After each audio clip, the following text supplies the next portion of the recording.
পাঁচ ওয়াক্ত নামাজ পড়া নফল না ফরজ? রমাদানে রোজা রাখতে বলেছেন কে? রমাদানে রোজা রাখা নফল না ফরজ? ইসলামে পরিপূর্ণ প্রবেশ করার জন্য বললেন কে? এবার বলুন তো, ইসলামে পরিপূর্ণ প্রবেশ করা নফল না ফরজ? এখন ইসলামে পরিপূর্ণ প্রবেশকারী বাংলাদেশে আছে কয়জন?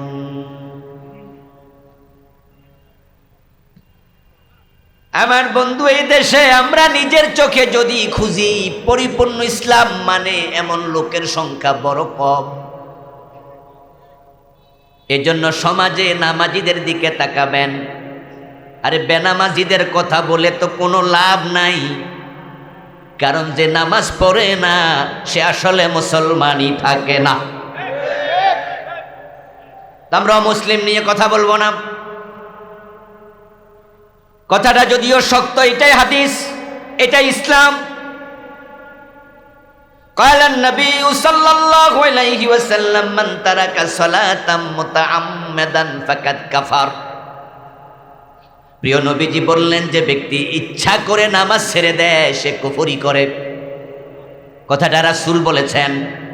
আমি বললে আপনি বলতে পারতেন, হুজুর বেনামাজির আপনি কাফের বলে দিলেন, কিন্তু রাসূল তো বললেন বাইনাল মারই ওয়া বাইনাশ শিরকি ওয়াল কুফরি তারকুস সালাত।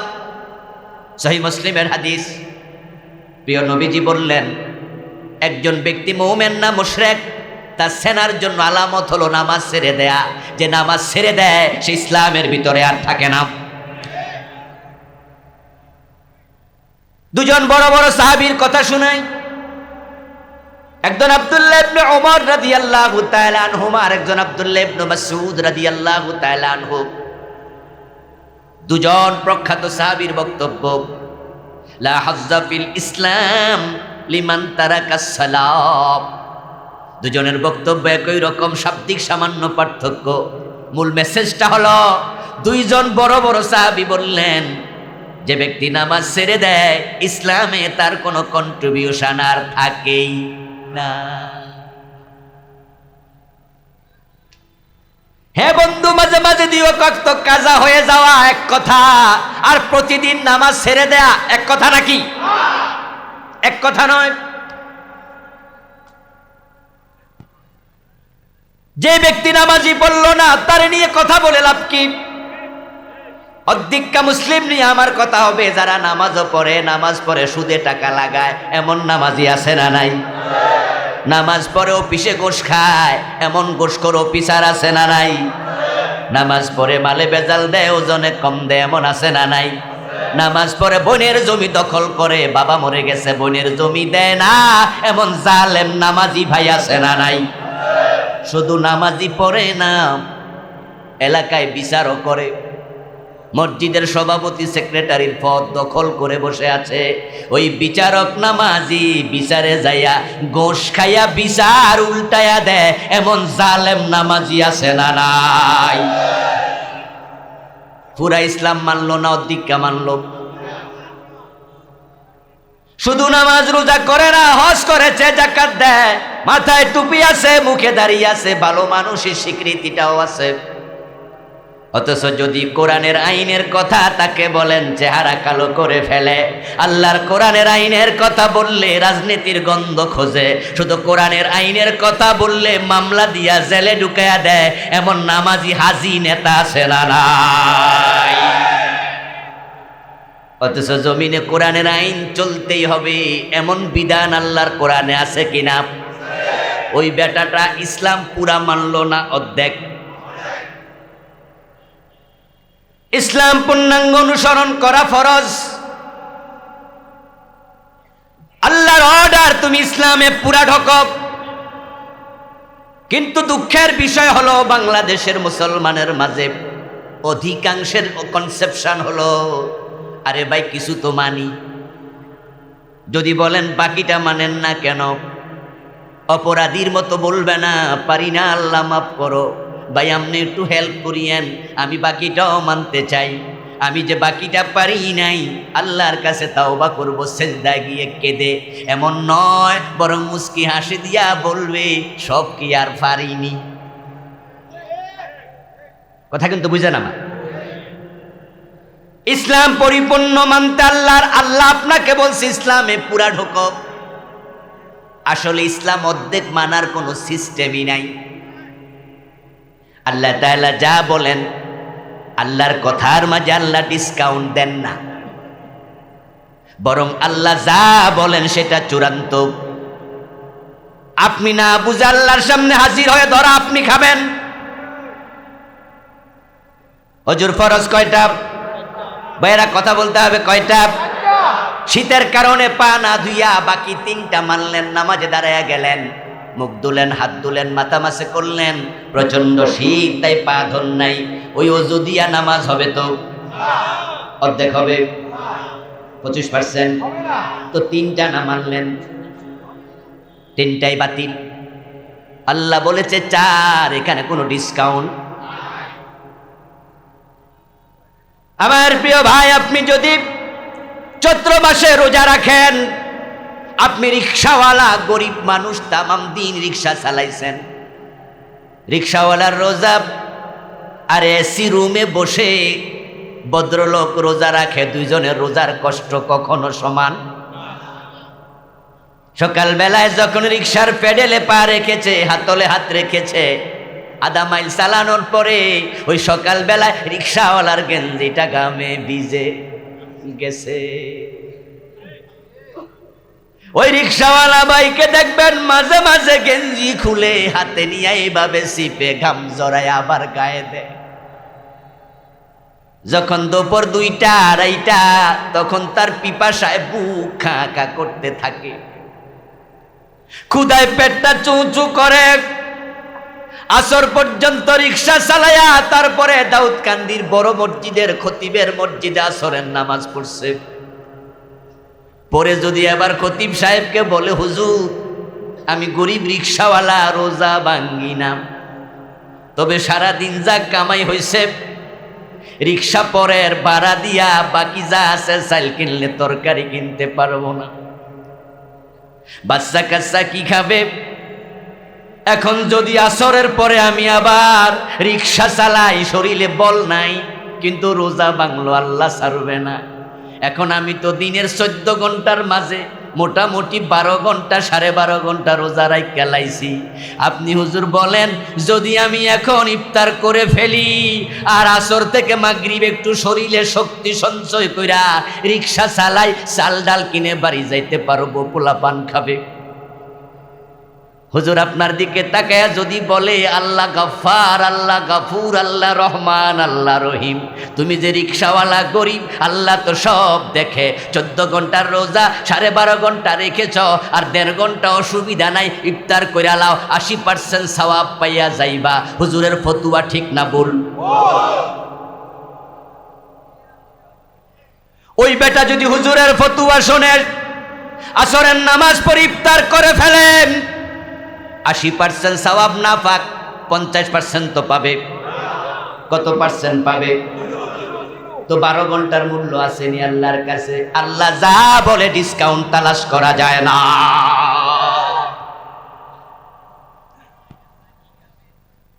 আমার আল্লাহ কোরআনে বলছেন, সুম্মা আতিম্মুস সিয়ামা ইলাল লাইল, রোজা যখন রাখবা সুবহে সাদেক থেকে রাত আসা পর্যন্ত রাখতে হবে। জেনে শুনে 2 মিনিট আগেও যদি ইফতার করো, তোমার পুরা দিনের রোজা বাদ। আমার বন্ধু বলুন তো, ফজরের নামাজের ফরজ কয় রাকাত? সহজ প্রশ্ন, জবাব দেন, কয় রাকাত? আপনি আপনার 8 বছর বয়সী ছেলেটাকে সাথে নিলেন মসজিদে। হাদিসে পাওয়া যায়, বাচ্চাদের বয়স যখন 7 হয়, অভিভাবকরা শুনুন, কালান নবী সাল্লাল্লাহু আলাইহি ওয়াসাল্লাম, মুরু আওলাদাকুম বিসসালাত ওয়া হুম আবনাউ 7 সিনিন ওয়াদরিবুহুম আলাইহা ওয়া হুম আবনাউ 10 সিনিন। বাচ্চাদের বয়স 7 হলে নামাজের অর্ডার করো, আর 10 হলে প্রয়োজনে শাসন করে নামাজ পড়তে বাধ্য। আপনার 8 বছর বয়সী বাচ্চাকে সাথে নিয়ে ফজরের টাইমে মসজিদে গেলেন, বাচ্চা ওযু করে আপনার পাশে সুন্দর করে নামাজে দাঁড়ালো। প্রথম রাকাত শেষ করে মাথা তুললেন, সিজদা থেকে উঠে দেখেন আপনার পাশে বাচ্চা নাই। নামাজ শেষ করে বাড়ি গেলেন, গিয়ে দেখেন আপনার বাচ্চাটা কম্বল গায়ে দিয়া শুয়ে আছে। আপনি যাইয়া বললেন, কিরে বাজান, তোরে না মসজিদের সাথে নিলাম? আপনার ছেলে জবাব দেয়, হ্যাঁ বাবা, তো চলে আসলি। ছেলে জবাব দেয়, 1 রাকাত তো পড়ছি, যেই শীত, আমি ছোট মানুষ, তাই ভাবছি অর্ধেক পড়লে সওয়াব অর্ধেক পাইল চলে। আপনি তখন বাচ্চার মাথার পাশে বসে মাথার মাঝে হাত বুলে আদর করে বলে দেন, ও বাজান, আল্লাহ 2 রাকাত ফরজ করছে, অর্ধেক পইরা আসলে আল্লাহ অর্ধেক সওয়াব দেয়, তোরে কইছে কে? আপনার বাচ্চা আপনারা জবাব দেয়, কেন বাবা, এই যে গত পরীক্ষায় 50-এর আনসার দিছি, 33 তো পাইছি। তো 100-এর আনসার দিলে 60, 70, 80 পাই, তো 50-এর আনসার দিলে তো 30, 32, 33 পাই। এখন 2 রাকাতে 1 রাকাত পড়ছি, আল্লাহ নিশ্চয় আমারে পাস করাইয়া দিব।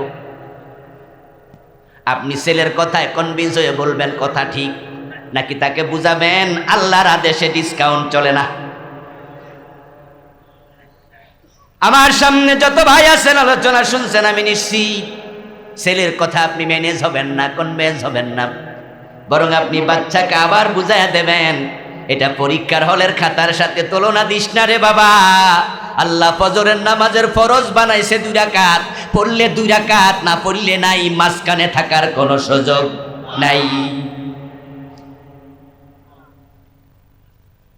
ইয়া আইয়ুহাল্লাযীনা আমানু দুখুলু ফিস সিলমি কাফা, ও মুসলমানেরা, অধিকা মুসলমান হয়ো না। আমাদের রব বলছে ইসলামে পরিপূর্ণ ঢোকো, কিন্তু বাংলার মুসলমানদেরকে যে কেডা ধোকা দেয় আল্লাহই জানে। তারা অর্ধেক ইসলাম মেনে জান্নাতে যাওয়ার স্বপ্ন দেখে, অর্ধেক ইসলাম মেনে শুধু দেখে নাম, ইসলাম মোটেও মানে না। এমন লোকেরাও জান্নাতের স্বপ্ন দেখে, এমন লোকও আছে না নাই? 5 ওয়াক্ত নামাজ পড়ে না, রমাদানে রোজা রাখে না, জুমার নামাজ পর্যন্ত পড়ে না, এমন জালেমও আছে না নাই? মানুষ কয়, হেতে এত কাটটা বেনামাজি, আছার খাইয়া পড়লো দক্ষিণ দিকে পরে কাইতুইয়া। সমাজে এমন কিছু বেনামাজি আছে, কয় পশ্চিম দিকে ফিসল খাইয়া পড়ে। আপনি এমন বেনামাজির কাছে যাবেন? আমি এমন লোক চিনি, নামাজ রোজা কিচ্ছু করে না, জিজ্ঞাসা করার পরে মুস্কি হাসি দিয়ে বলে, ওস্তাদ কি যে বলেন? জিজ্ঞাসা করা হলো জান্নাতে যাবেন না, বলে এটা তো আগে ফাইনাল কইরা রাখছি। আপনি আশ্চর্য হয়ে বললেন, কেমনে কি বুঝি না, ওয়াক্তিয়া নামাজে নাই, জুমার নামাজে নাই, জান্নাত ফাইনাল কেমনে করলাম? তখন আপনাকে বুঝানোর জন্য কান্দে নিয়া দোতরা গানে গানে শোনায়া দেবে, আছেন আমার মুক্তার, আছেন এমন গান, আছেন আমার ব্যারিস্টার, শেষ বিচারের হাইকোর্টেতে তিনি আমায় করবেন পার, আমি পাপী তিনি জামিনদার, টুনটুনা টুনটুন। এই গান বাংলাদেশে গায় এমন গায়ক আছে না নাই? তার গান দিয়ে সে কি বুঝালো? সে গুনাহগার, সে বেনামাজি, কিন্তু জান্নাতের ব্যাপারে তার টেনশন নাই, কারণ সে এমন এক পীরের মুরিদ হইছে, এমন এক মুক্তার আছে, তার ব্যারিস্টার আছে। হাসরের ময়দানে আল্লাহ যখন হাকিম হইয়া ধরবে, তখন আমি গুনাহগার, তিনি হবেন জামিনদার।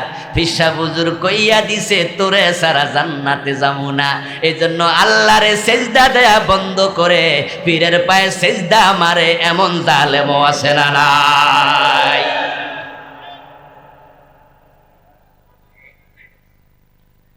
আসর পর্যন্ত রোজা রেখে রোজার সওয়াব পাওয়া যাবে না।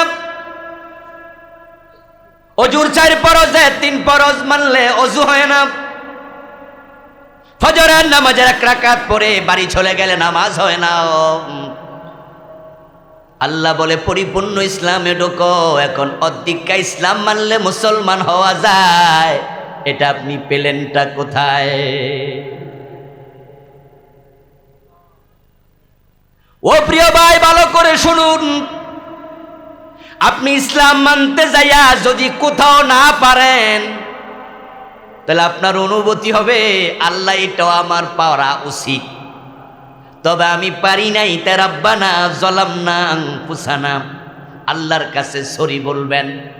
তাহলে আল্লাহ যেটা পারেন না ওইটা মাফ করে দেবেন, কিন্তু আপনি সরিও বলবেন না, তাওবাও করবেন না, অর্ধেকটা ইসলাম লই আল্লাহর কাছে যাবেন, এই অনুমতি আল্লাহ কোরআনের কোন জায়গায় দিছে এটা আমার জানা নাই।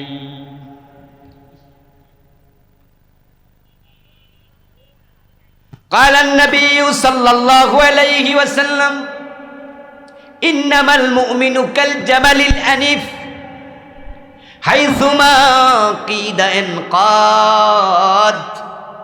প্রিয় নবীজি বলতেছেন, তুমি যদি মুমিন হও, তুমি হয়ে যাবে ওই ওটের মতো, যে ওটের নাকের ভিতরে মালিক রশি ঢুকাইয়া দিছে। যে ওটের নাকের ভিতর মালিক রশি ঢুকাইয়া দিছে, ওই ওটের মতো হয়ে যাও। আমার রাসূল কত চমৎকার উদাহরণ দিলেন। এবার হাদিস থেকে আমি কিছু প্রশ্ন করতে চাই, জবাব আপনারা দিয়েন। যে ওটের নাকের ভিতরে মালিক রশি ঢুকাইলো, ওই ওটটা স্বাধীন না পরাধীন? ওই ওট নিজের মন মতো চলে না মালিকের টান মতো? উল্টা পাল্টা চললে নাক ছিঁড়ে যাওয়ার সম্ভাবনা আছে না নাই? মুমিন হওয়ার পরে আল্লাহ রাসূল যা বলে, বলতে দেরি মানতে দেরি করা যাবে না। উল্টা পাল্টা করবা, তাওবা করে ফিরে আসবা না, তোমার ঈমানটাও ছিঁড়ে যাওয়ার সম্ভাবনা আছে।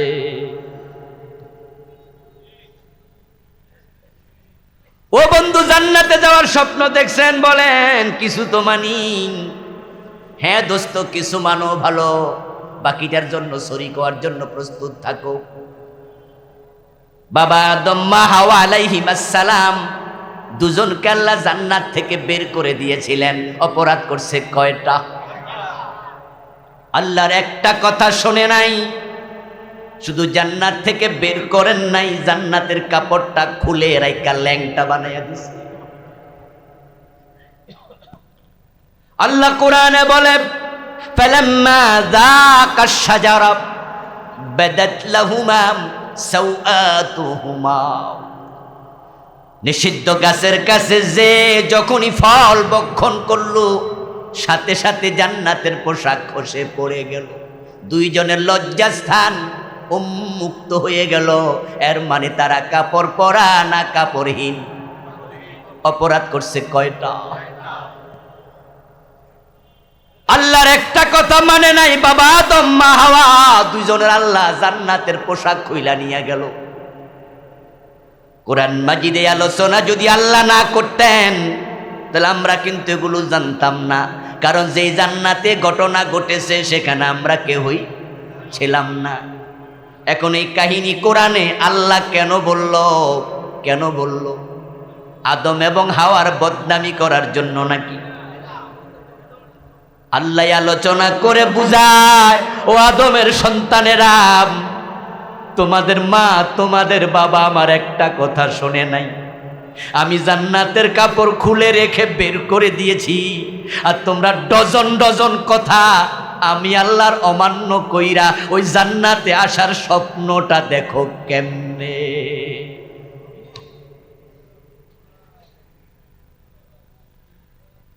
রাসূলুল্লাহ সাল্লাল্লাহু আলাইহি ওয়াসাল্লাম যুদ্ধের মাঠে, যুদ্ধের বিরতি চলাকালে ফারুক আজম ওমর থেকে বর্ণিত হাদিস, রাসূলের সামনে হযরত ওমর দাঁড়ানো। যুদ্ধের বিরতিতে এক ব্যক্তি এসে বলে, ইয়া রাসূলুল্লাহি ফুলানুন কাদ উস্তুশহিদা।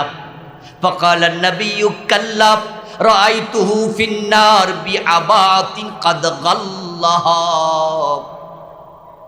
ওমর বলতেছেন, রাসূলের সামনে এসে এক ব্যক্তি খবর দিল, হে আল্লাহ রাসূল, অমুক আজকের যুদ্ধে শহীদ হয়েছে। আল্লাহর হাবিব নামটা শোনার সাথে সাথে বললেন, কাল্লা, অসম্ভব না, কদ রাআইতুহু ফিন্নার, এই লোকটাকে আমি জাহান্নামে দেখে এসেছি। বিআবাতিন কাদ গাল্লাহা, এবার রাসূলুল্লাহ, কারণ হলো অমুক যুদ্ধে গনিমতের মাল থেকে সে একটা চাদর চুরি করেছিল। ওই চাদরটা চুরি করার অপরাধে এই লোকটা যুদ্ধের মাঠে মারা গেছে। আল্লাহ তার নাম শহীদের কাতারে ঢুকায় নাই, ওই অপরাধের কারণে আল্লাহ তারে জাহান্নামে দিয়েছে। আমি নিজে মেরাজের রাতে দেখে এসেছি।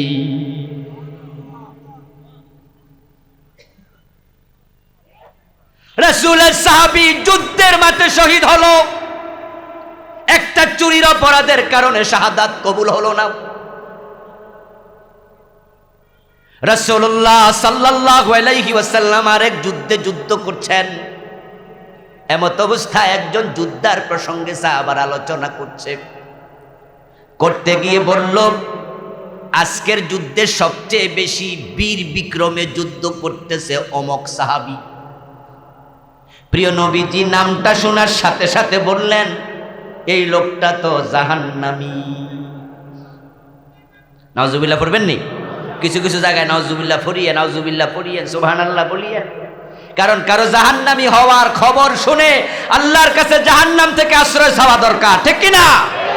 নাউজুবিল্লাহ মানে হলো, আল্লাহ আমি তার মতো হতে, আমি আশ্রয় চাই জাহান্নাম থেকে তোমার কাছে।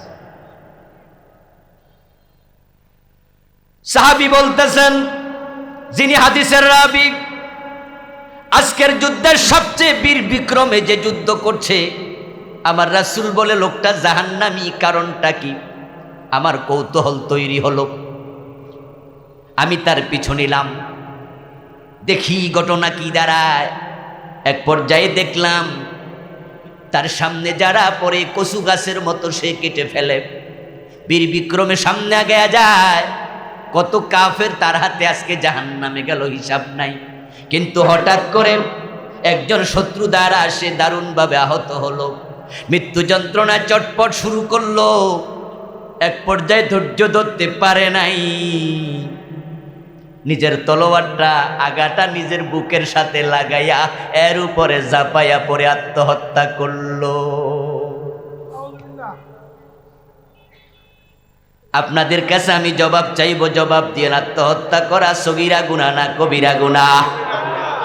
ওই ব্যক্তি যে আত্মহত্যা করবে আমার রাসূল জানেন না, কিন্তু আমার আল্লাহ রাসূলকে আগে জানাইয়া দিছে। যুদ্ধের মাঠে যুদ্ধ করছে, জান্নাত পায় নাই, জাহান্নামে। এতে বোঝা যায় একটা কবিরা গুনাহ আমল নামায় থাকলেও হয়তো জাহান্নামী হওয়া লাগবে। তাই অধিকা ইসলাম মেনে নিজেকে জান্নাতি ভাবার কোনো সুযোগই নাই। আলেমরা হলেন উম্মার দরদি মানুষ, নবীরা ছিলেন তার উম্মার দরদি মানুষ। নবীরা যে ইসলাম প্রচার করেছে, আলেমরা সেই ইসলাম প্রচার করে। আমরা যখন আপনাদের কাছে পরিপূর্ণ ইসলামের কথা বলি, তখন ইসলামের অর্থনীতির কথা বলা লাগে, ইসলামের সমাজনীতির কথা বলা লাগে, ইসলামের শিক্ষানীতির কথা বলা লাগে। আপনারা সমাজনীতি শুনেন বলে ভালো, শিক্ষানীতি শুনে বলেন হুজুর ঠিক কইছে, বিবাহ নীতি শুনে বলেন হুজুর ঠিক কইছে, অর্থনীতি শুনে বলেন হুজুর ঠিক কইছে। এবার বলুন তো, ইসলাম পরিপূর্ণ যদি করতে হয়, ইসলামের রাসূলের রাজনীতি আছে না নাই? ওইটা যদি বলি তখন বলে হুজুর রাজনীতি কেন করে?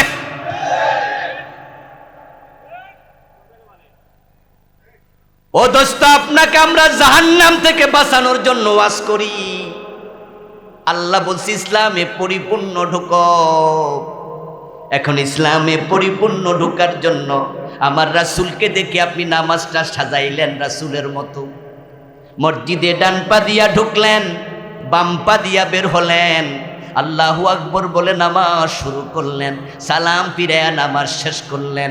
ইমাম সাহেব 2 রাকাত পরে মাগরিবে সালাম ফিরাইয়া দিল ভুলে, পিছন থেকে লোকমা দিয়া ইমাম সাহেবরে সংশোধন করে বুঝাইলেন, আমার রাসূলের সাথে আপনার নামাজ মিলে নাই, তাই আপনারে লোকমাটা দিলাম। দেখেন লক্ষ্য করে, রাসূলের মতো নামাজ শিখলেন, রাসূলের মতো রোজা শিখলেন, রাসূলের মতো হজ করলেন। এবার বলুন তো, দেশ যখন চালাবেন এমপি মন্ত্রী হইয়া, আমার রাসূলের মতো দেশ চালানো দরকার আছে না নাই?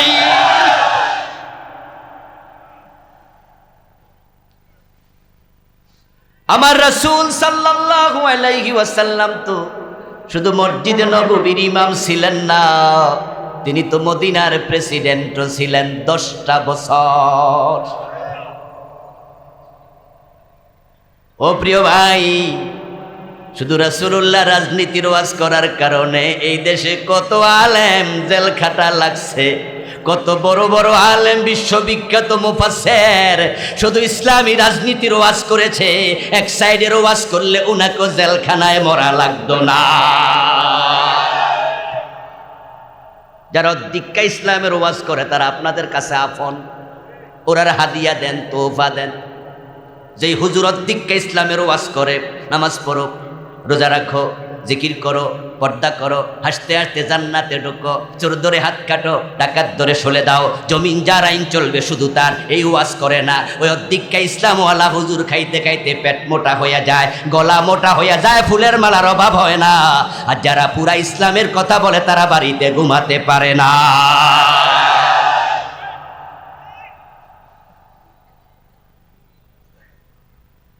ও প্রিয় ভাই, আপনি কি ভাবতেছেন আপনি দীক্ষা মেনে জান্নাতে চলে যাবেন? فلا وربك لا يؤمنون حتى يحكموك فيما شجر بينهم ثم لا يجدوا في أنفسهم حرجا مما قضيت ويسلموا تسليما। সবাই আওয়াজ দিয়ে একটু বলেন সুবহানাল্লাহ। আমার আল্লাহ তাআলা কোরআনে কি বলে শুনুন। আলোচনা শুরুতে আমি বলেছি যে বক্তার কথা কোরআনের সাথে মিলবে না, তার কথার কোনো দাম নাই। কথা হবে বক্তার না, কথা হবে কার? আমার আল্লাহ কি বলেছে আপনি শুনুন। ফালা ওয়া রাব্বিক, না হে নবী, আপনার রব কসম করতেছে, নিজের কসম নিজে করে। লা ইউমিনুন, এই মানুষগুলো মুমিন হতে পারবে না। হাত্তা ইউহাক্কিমুকা ফীমা শাজারা বাইনাহুম, যতক্ষণ পর্যন্ত তাদের মাঝে ঘটে যাওয়া সব বিষয়ে আপনি নবী যে হুকুম দেন সে হুকুম মানতে রাজি হবে না। আপনি নবী যা বলেন সব বিষয় মানতে রাজি না হলে তারা মুমিনই না। এবার বলুন তো, আমার রাসূল তো বলেছিলেন আমার মেয়ে ফাতেমা যদি চুরি করে আমি ফাতেমার হাতটা কেটেই দেব, এমন হাদিস আছে না নাই? রাসূল যখন মদিনার প্রেসিডেন্ট ছিলেন চোর ধরে হাত কাটছেন, এমন হাদিস আছে না নাই? তো 52 বছরের বাংলাদেশে যারা দেশ চালাইল চোরের হাত কাটছে কয়বার, কয়দিন? আওয়াজ দিয়ে বলুন তো, বাংলাদেশে চোর আছে না নাই? আস্তে কোন কেন, চোর সব ডাকাইতে হয়ে গেছে নাকি? আমার প্রিয় ভাইয়েরা, এখন এত বড় চোর আছে দেশের টাকা লুট করে কানাডায় বাড়ি বানাচ্ছে, বেগম পাড়া তৈরি করে লাইছে। 1-2 জন না, বেগমের পাড়া হইয়া গেছে। দেশটাকে ফতুর করে ফেলেছে, ফতুর। পেঁয়াজের কেজি দিয়ে 150-200 হইয়া যায়, আর নামতে চায় না। কিনতে যাইয়া জামাই কাঁদে, কাটতে যাইয়া বউ কান্দে, ঠিক নেই? পেঁয়াজ কাটার সময় চোখে পানি আইনি, ঘরে বউ কান্দে, আর কিনতে যাইয়া বাজারে ডিমের হালি 40 টাকা হয়ে গেল, আর নামার খবর নাই। এক সময় রিক্সাওয়ালারা বলতো সকালবেলায় বউকে ডাক দিয়াম, ফান্তা বাতার একটা ডিম পেঁয়াজ দিয়া একটু বাজি কইরা দাও, খাইয়া যাইগা। এখন ডরও মনো নাম নেয় না, পেঁয়াজের নাম নিলে সর্দি আই। এখন আমাদের নেতাদেরকে আমরা যদি বলি এত দাম বাড়লো, গরিবের খবর কি, তখন বলো হুজুর ইউক্রেন যুদ্ধ দেখেন না বুঝি, বিশ্ব অর্থনৈতিক মন্দা চলতেছে, তামাম দুনিয়া সব জায়গায় দাম বাড়ছে, এজন্য বাংলাদেশও বাড়ছে, আপনারা তো আমাদের বিরুদ্ধে ফাইলে চান্স কইয়া যান, আর তামাম দুনিয়া বাড়ছে, আমরা করতাম কি? আমি বলি দোস্ত, দুনিয়ার খবর আমরা রাখি না তা না, ইউক্রেন যুদ্ধের কারণে বিশ্বমন্দা তৈরি হয়েছে এটা আমরাও জানি, দাম বাড়ছে বিভিন্ন পণ্যের, কিন্তু আমি প্রশ্ন করতে চাই, তোমরা দেশের টাকা চুরি করে কানাডায় না পাঠালে, আমেরিকায় না পাঠালে আমাদের রিজার্ভে জমা থাকতো, আর এই কঠিন সময়ে ভর্তুকি দিয়ে দাম কমানো যেত, ঠিক না? ভর্তুকি দিলে তার দাম বাড়তো না।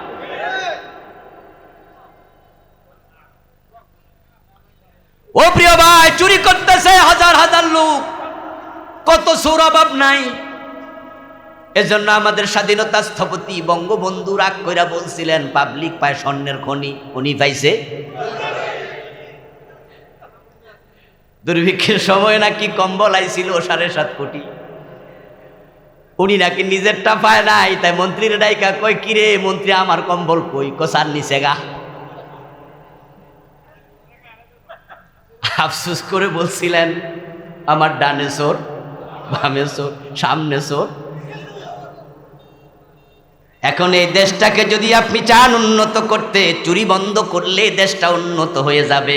রাস্তার যে বাজেট হয় 80% কাজে লাগাও, 20%-এর বেশি ব্যবসা করা যাবে না, আইন করে দাও 80% টাকা যদি কাজে লাগে, একটা রাস্তা 30 বছর আর কাজ করা লাগবে না।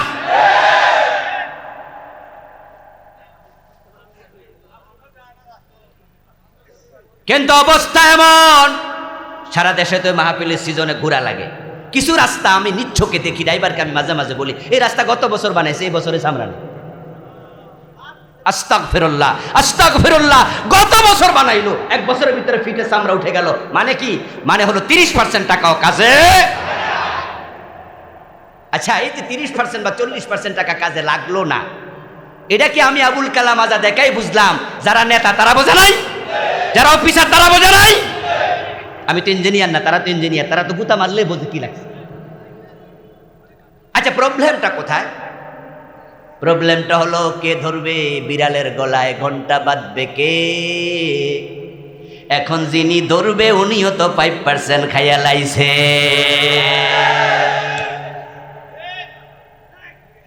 যে বেটা কন্ট্রাক্টর, এটা তো ধরতে হবে, এই কন্ট্রাক্টর খারাপ কাজ কেন করলা, তোমার বিলে সিগনেচার করা হবে না, আবার নতুন করে জরিমানা দিয়ে কাজ করো। যদি এই শক্ত কথা বলার মতো হেডেম থাকতো, কন্ট্রাক্টর তার মতো সোজা হয়ে যেত, কিন্তু কইতে পারবে না তো। যদি কয়েক কন্ট্রাক্টর কাজ করো নাই, কন্ট্রাক্টর কব স্যার কি দিয়া করতাম, আমনে তো 5% নিছে, অমুকে নিচে 3%, অমুকে 2%, অমুকে 10%, আমার কাছে আইসে স্যার 60%, তো 40% যেহেতু দিছি 30% আমিও খাইছি। সরকার কা মাল দরিয়া মে ঢাল। 52টা বছর চলে গেল, চোর ধরে হাত কাটলেন না। ইসলামে পরিপূর্ণ প্রবেশ যদি করো, এই অর্ডার আল্লাহর হয়, আর আপনি আনুগত্যর মাথা একবারে নত করে এটা মেনে নেন, তাহলে চোর ধরে হাত কাটা রাষ্ট্রের জন্য নফল না ফরজ? এটা রাজনীতির ওয়াজ না ইবাদত? আমাদের দেশে চারপাশে বর্ডার থাকার কারণে মায়ানমার থেকে, ইন্ডিয়া থেকে বন্যার পানির মতো ইয়াবা, গাঁজা, হেরোইন, পেন্সিডিল ঢোকে, যুব সমাজ শেষ হয়ে যাচ্ছে। যেই ঘরে একটা ছেলে ইয়াবাখুর হয়ে যায়, নেশা করে, আল্লাহর গজব ওই ঘরটাকে শেষ করে দেয়, শেষ করে দেয়। যেই ঘরে একটা ছেলে নেশাখোর হয়, ওই ঘরটাকে সে মিনি জাহান্নাম বানায়া ছাইরা দেয়। ওই ঘরে শান্তি থাকে না। হঠাৎ করে দেখে মায়ের হাতের বালা নাই, ঘুম থেকে উঠে দেখে গলার চেইন নাই, নিজের বউয়ের কানের জিনিস বেচালায়, তারপরে গাঁজা খায়, রিক্সা বেচা গাঁজা খায়। ও ভাই, আমার ঘরের গরু বেচা গাঁজা খায়, গাঁজার টাকা দেয় না, বাপের বুকে ছুরি ঠেকায়, এমন জালেম আছে না নাই? মানে পুরা পরিবারকে তেজপাতা বানিয়েছেন। আমার এক মুসল্লি কয়েক বছর আগে জুমা পড়াই যেখানে, সেখানে আমার বলল যে হুজুর, অসহায় হয়ে আপনার কাছে একটু দোয়া চাইতে আসছি। ওই ভদ্রলোককে আমি চিনি, আমার কাছের লোক। আমি বললাম যে ভাইজান, আপনি আবার কি সমস্যা? বলে হুজুর, বড় ছেলেটা একটু বেয়াদব হয়ে গেছে, তো গতকালকে একটু এক বিষয়ে ধমক দিছিলাম, আর সে বলছে আমার গুলি করে দেবে। তো এই কথা শুনে আমি বললাম, আরে ভাই, হে আবার গুলি ভাইব কই? না হুজুর, যাদের সাথে চলে কারো কারো কাছে নাকি পিস্তল আছে, এখন আবার বন্ধু থেকে বন্ধু হাওলা, তাই না, আবার কোন দিন গুলিয়ে করে দেয়। হুজুর বড় টেনশনে আছে, একটু দোয়া করে। আমি তখন বললাম, আপনার ছেলেটা এত খারাপ হয়ে গেল কবে? বুঝতে পারলাম না আপনার মতো ভালো মানুষের সাথে ব্যবহার, কারণটা কি? বলে হুজুর, ওদের সাথে মিশে সে নাকি এখন গাঁজা খায়, মদ খায়। আমি শুনে তাকে একটু ধমকাইছি, আর সে তখন আমার উল্টা বলছে এ বিষয়ে কথা বললে গুলি করে দেবে। আচ্ছা আপনারা একটু বলুন তো, সন্তান যদি বাবারে গুলি করতে চায়, গুলি করার কথা বলে, রাতের বেলা ট্যাবলেট না খেলে বাবার ঘুম আসবে, আর শান্তি হারাম হয়ে যাবে ঘরে। এবার ইসলামে আসেন। হযরত ওমরের ইসলামী রাষ্ট্রের দিকে তাকান। প্রিয় নবীর হাদিস, কেউ মদ পান করলে তাকে 80 বেত লাগাইয়া দেও। এই হাদিস সাহাবারা মেনেছেন, মদ পান বন্ধ হয়ে গেল। ওমরের ছেলে আবু শামা মদ পান করেছে, হযরত ওমর নিজের ছেলেটাকে রেহাই দেন নাই। কবি নজরুল চমৎকার ভাবে বলেছেন, মদ্যপানের অপরাধে প্রিয় পুত্রকে নিজ করে মেরেছে দোররা, মরেছে পুত্র তোমারই চোখের পরে। আল্লাহর নবী বললেন 80 বেত লাগাও মদ পান করলে। হযরত ওমর রাসূলের ইসলাম মানে, তাই নিজের ছেলেকেও 80 বেত লাগাইয়া দিলেন। এখন বাংলাদেশে এই 52টা বছর হয়ে গেল মুসলমানদের হাতে ক্ষমতা। এই 52 বছরে কোনো প্রেসিডেন্ট হিন্দু ছিল না, কোনো প্রধানমন্ত্রী বৌদ্ধ ছিল না, কোনো আইনমন্ত্রী কাফের ছিল না। আমরা 52টা বছরে মদখোরদেরকে 80 বেত লাগাইছি কয়বার? তো রাসূলকে দেখে নামাজ পড়লা, রাসূলকে দেখে রোজা রাখলা, রাসূলকে দেখে হজ করলা। এখন রাষ্ট্র চালানোর সময় রাসূলের সুন্নাহ মেনে, আল্লাহর আইন মেনে রাষ্ট্র চালানো দরকার আছে না নাই? এই ওয়াজগুলো আমরা করলে তখন কই হুজুররা রাজনীতি করে। ও দোস্ত, আমাদের ওয়াজ যদি না শোনো, এই হক কথা না শোনো, তাহলে তুমি যে অন্যায় করছো এটা তো বুঝবাও না, কপালে তাওবাটা নসিব হবে না। আর আমার ওয়াজ শুনলেন আজকে, শোনার পরে রাজনীতিবিদের কাছে যাবে। কয়দিন আগে দেবিদ্বারে একটি মাহফিল করলাম, গত সিজনের একবারে শেষ দিকে, বাদ মাগরিব আমার মাহফিল ছিল। স্টেজে গিয়ে দেখি একজন সচিব, বর্তমান সরকারের ফুল, মানে গত সরকারের, এবার হয়েছে কিনা আমি জানি না, ফুল প্লেজের সচিব, পোস্টারে ওনার নাম। উনি হচ্ছেন মাহফিলের প্রধান অতিথি। উনাকে পেয়ে আমার ভালো লাগলো। অন্য অন্য দিন ওয়াজ শুনাই রিক্সাওয়ালা, ঠেলাওয়ালা, দিনমজুর, BA pass, MA pass, title pass, member, chairman, এই জাতীয় লোক। কিন্তু আজকে আমার শ্রোতা বাংলাদেশের একজন ওয়ান ক্লাস ব্যক্তি। মনে মনে ভালো লাগলো এই কারণে, উনাকে কিছু কথা যদি কমপক্ষে শুনাইতে পারি, উনি যদি একটু বুঝ নেয়, তাহলে দেশের একটা পলিসি চেঞ্জ হয়ে যেতে পারে, ঠিক কিনা? উনার মন্ত্রণালয় কমপক্ষে উনি একটা পলিসি ঢুকিয়ে দেবে যে এটা দরকার। তো আমার আগ দিয়া প্রধান অতিথিকে একটু বক্তৃতা দিতে দিল। তখন উনি মাইক হাতে নিয়ে বললেন যে আজকে গাড়িতে আসতে আসতেও ঢাকা থেকে শুরু করে বাড়ি আসা পর্যন্ত আবুল কালাম আজাদ বাশার সাহেবের ওয়াজ শুনতে শুনতে আসছে। তো আমি হুজুরের আজকের শ্রোতা না, অনেক দিন আগ থেকে ওনার ওয়াজ শুনি, তবে আজকে ডাইরেক্ট শুনতে পাবো, এজন্য আমার ভালো লাগতেছে। আমি শুনে খুব খুশি হলাম। এই ইউটিউবারদের জন্য দোয়া করলাম, কারণ আমাদের মাহফিলগুলোতে মন্ত্রীরা আসে না, সচিবরা আসে না, ডিসি সাহেবরা আসে না, এসপি সাহেবরা আসে না, বরং যদি আসেও তারা মেহমান হয়ে এসে 1 মিনিট বক্তৃতা দিয়া আমরা রাইখা চলে যায়। ওদেরকে ওয়াজ শোনানোর সুযোগ আমরা পাই না।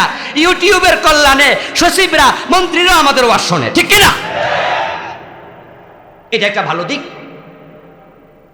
আমার ওয়াজ যদি চলে যায় কোনো মন্ত্রীর কাছে, কোন এমপির কাছে, প্রধানমন্ত্রীর কানে, প্রেসিডেন্টের কানে, আর উনি যদি আল্লাহর ভয় কলিজায় লালন করে একটু নিজে গালের মাঝে হাতটা দিয়া বৈশা আমার ওয়াজ শোনে, আমার আবেদন শোনে, আমার রাসূলের মতো নামাজ চালাইলাম, রাসূলের মতো রোজাটাও রাখলাম, রাসূলের মতো হজটাও করলাম, কিন্তু রাষ্ট্র যে চালাচ্ছি রাসূলের মতো তো চালাইতে পারলাম না।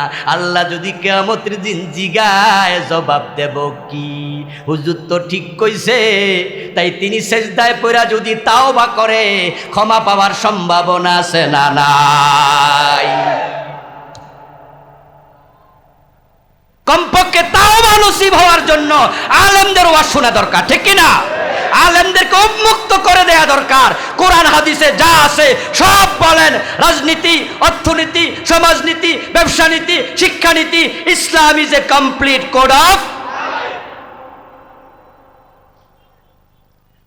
ইসলাম হলো পরিপূর্ণ জীবন ব্যবস্থা, লাইফ প্রেসক্রিপশন। কোন ইসলামে আপনি ঢুকবেন? ইসলাম না চিনলে আপনি ঢুকবেন কেমনে? আমাদের দেশের লোকেরা তো ইসলাম চিনতে অনেকে ভুল করে। তারা ইসলামকে অন্য ধর্মের সাথে তুলনা দিয়া চিনে। হিন্দু একটা ধর্ম, বৌদ্ধ একটা ধর্ম, ইহুদিদের একটা ধর্ম, খ্রিস্টানদের আছে ধর্ম, আমাদেরও একটা ধর্ম। তারপরে এবার ভাবে হিন্দু ধর্ম মানে কি 12 মাসে 13 পূজা, খ্রিস্টান ধর্ম মানি সপ্তাহে একবার গির্জায় যাও, ইহুদি ধর্ম মানি সপ্তাহে একবার সিনেগাগে যাও, বৌদ্ধ ধর্ম মানি সপ্তাহে একবার পেগোডায় যাও। দায়িত্ব শেষ। এখন আমিও দিন 5 বার মসজিদে যাব, আমারও দায়িত্ব শেষ। তুমি ভুল করলা। ইসলাম এমন ধর্ম না। ইসলাম এমন একটি ধর্ম যেটা পুরা জীবন জুড়ে তুমি থাকবা যেখানে, ইসলাম থাকবে সেখানে।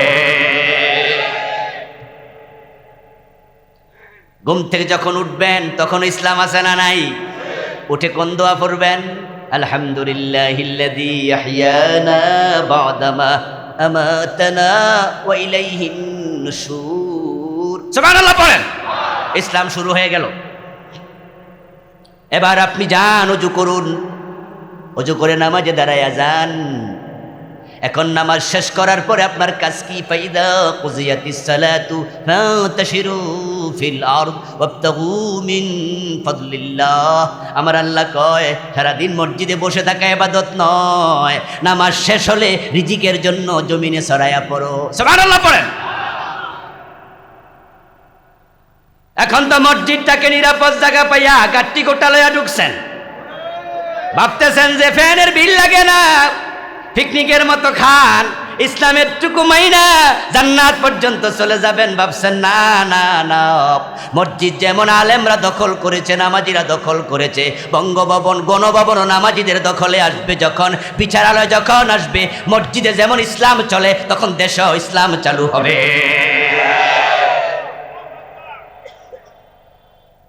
আপনি নামাজি, আপনার দখলে মসজিদ। আপনি নামাজি, আপনার দখলে আদালত। আর আপনি নামাজি হইয়া যখন নামাজে দাঁড়াবেন তখন মুসলিম ব্যক্তি রাসূলকে মানবেন। আবার আপনি যখন নামাজি হইয়া আইন মন্ত্রী হবেন, আইন সচিব হবেন, এমপি হবেন, তখন আপনি রাসূলকে সেখানে মেনে আইন, ইসলামী আইন আপনি তখন বানায়া ফেলবেন। ও মুসলমান, ভালো করে শুনুন, ইসলাম আপনাকে ঠিক যেখানে আপনি থাকবেন সেখানে ইসলাম নিতে হবে। ব্যক্তি জীবন থেকে পারিবারিক জীবন, রাষ্ট্রীয় জীবন থেকে আন্তর্জাতিক জীবন, জীবনের বটম থেকে টপ। ফজরের নামাজ শেষ হলো, তাহলে ফান্তাশিরু ফিল আরদি, জমিনে ছড়িয়ে পড়ো।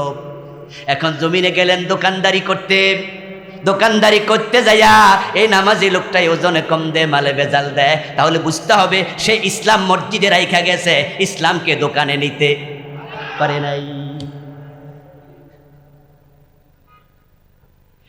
যে লোকটা 5 ওয়াক্ত নামাজ পড়ে, ফজরের নামাজ পড়ার পরে সকাল 10টায় চলে গেল আদালতে, হাকিম হইয়া বিচার করলো। বিচার করার সময় আল্লাহর আইনে যদি বিচার না করে, বুঝতে হবে ইসলাম সে মসজিদে রেখে গেছে, আদালত ইসলাম নিতে পারে নাই, ঠিক কিনা?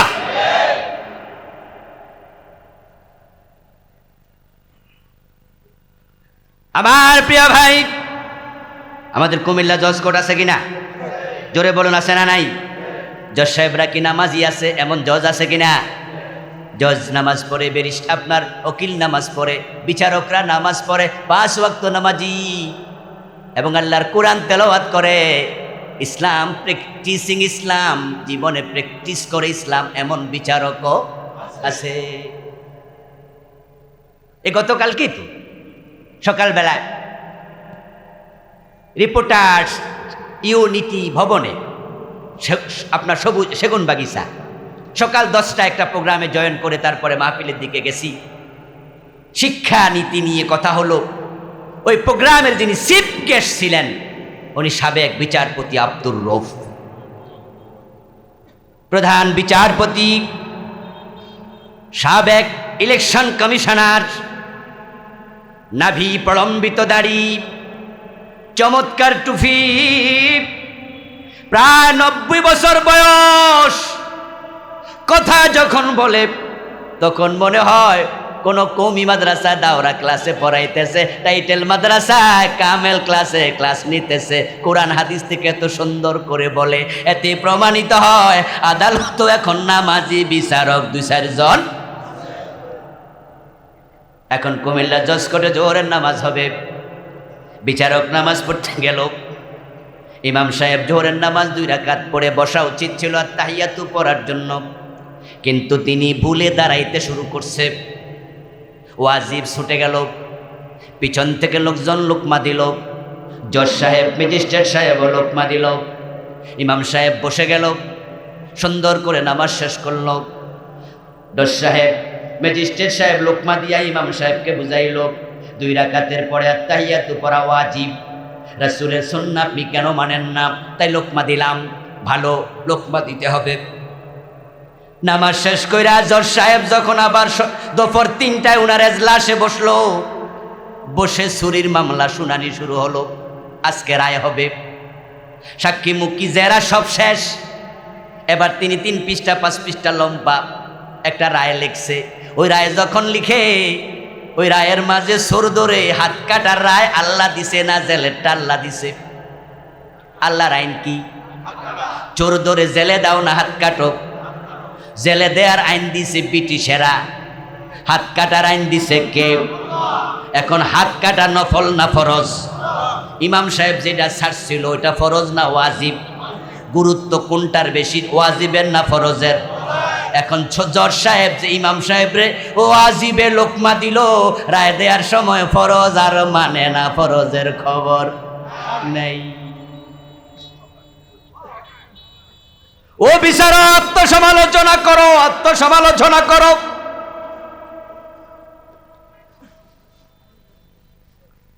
আমার রাসূলকে অনুসরণ না করার কারণে যদি তুমি ইমামরে লোকমা দাও, তাহলে তুমি যে ফরজ মানলা না। তোমার এজলাসের মাঝে যে মুসলমান আছে তাদেরও লোকমা দেওয়া উচিত, কিন্তু আমরাও লোকমা দেই না। সবাই হুজুরে নরম পায়া মসজিদে লোকমা দেই, তাই হুজুর মন মতো নামাজ পড়াতে পারে না, লোকমা খাইয়া সোজা হইয়া যায়। যদি রাষ্ট্র যারা চালায় তাদেরকে আমরা লোকমা দিতাম, তারা মন মতো দেশ চালাইতে পারত না, তারাও সোজা হয়ে যেত।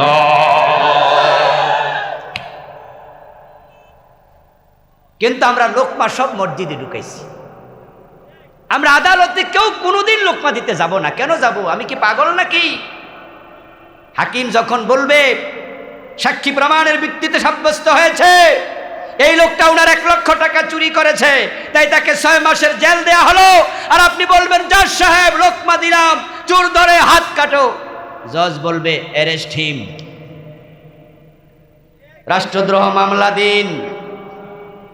এই বেটা রাষ্ট্রের আইনের অবমাননা করছে, কে তুমি? আদালতের বিরুদ্ধে কথা বলো, মামলা হওয়ার সম্ভাবনা আছে না নাই? তা আমরা কি বেকুব নাকি মামলা খাবো? এই জন্য হুজুরের লোকমা দেব, মসজিদে মামলা হওয়ার সম্ভাবনা নাই। ইসলাম মানবো সেখানে, সুবিধা আছে যেখানে। উদখুলু ফিস সিলমি কাফা, এই চিন্তা মাথায় রাখুন। জীবনের লিকেজ যেখানে ভুল সেখানে চিহ্নিত করুন, এবং নিজের জীবনে ঘটে যাওয়া ভুলগুলো থেকে আল্লাহর কাছে তাওবা করে ক্ষমা চেয়ে নিজেকে পরিশুদ্ধ করুন। অর্ধেকটা ইসলাম নিয়ে জান্নাত পাওয়া যাবে না, ইসলামে পরিপূর্ণ ঢুকুন। তাই আমরা রাষ্ট্রের সব জায়গায় ইসলাম দেখতে চাই, যেমন ব্যক্তি জীবনে চাই, পারিবারিক জীবনে চাই, সব জায়গায় যদি আমরা চাওয়া শুরু করি, 92% মুসলমানের দেশ, 51% একমত হয়ে যাও, ইসলামকেও ঠেকাতে পারবে না। কিন্তু আমরা এখন একমত হতে পারিনি। আল্লাহ তাআলা আল্লাহ দ্বীনের পক্ষে সকল মুসলমানকে ঐক্যবদ্ধ হওয়ার তৌফিক দান করুন, বলি আমিন। হাযা মা ইনদি ওয়াল ইলমু ইনদাল্লাহ আলাইহি তাওয়াক্কালতু।